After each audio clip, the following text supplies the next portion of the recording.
পশ্চিমবঙ্গের বিজেপি নেতা শুভেন্দু অধিকারী বাংলাদেশ সরকারের বিতর্কিত চিঠি নিয়ে সরব হয়েছেন।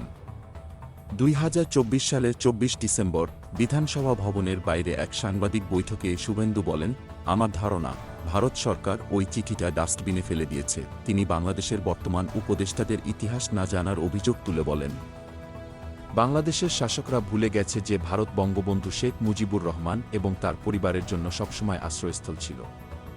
ভারত এমন একটি দেশ যেখানে দালাই লামার মতো ব্যক্তিকে চীনের হুমকির মধ্যেও আশ্রয় দেওয়া হয়েছে। বাংলাদেশ তো চীনের তুলনায় একেবারেই ক্ষুদ্র একটি দেশ।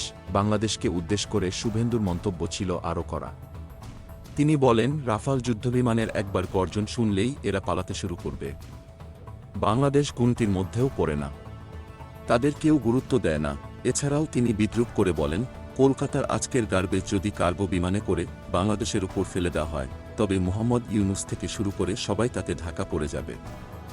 বিজেপি নেতা আরও দাবি করেন, যারা মুক্তিযোদ্ধাদের অপমান করেছে তাদের গলায় দড়ি পড়বেই। যারা একসময় রাজাকারদের উত্তরসূরি ছিল, তাদের ভবিষ্যৎ কী হতে চলেছে সেটা সময়ই বলে দেবে। অন্যদিকে বিধানসভার স্পিকার বিমান বন্দ্যোপাধ্যায় এই ইস্যুতে এক কূটনৈতিক মন্তব্য করেন। তিনি বলেন, বাংলাদেশের সঙ্গে ভারতের প্রত্যর্পণ চুক্তি কেন্দ্রীয় সরকারের বিষয়। আমাদের দলনেত্রী মমতা বন্দ্যোপাধ্যায় স্পষ্ট করেছেন যে কেন্দ্রীয় সরকার যা সিদ্ধান্ত নেবে রাজ্য সরকার সেটাতে সমর্থন জানাবে। এই ছিল আজকের news. Like, comment, share, subscribe করে পাশে থাকবেন। ধন্যবাদ।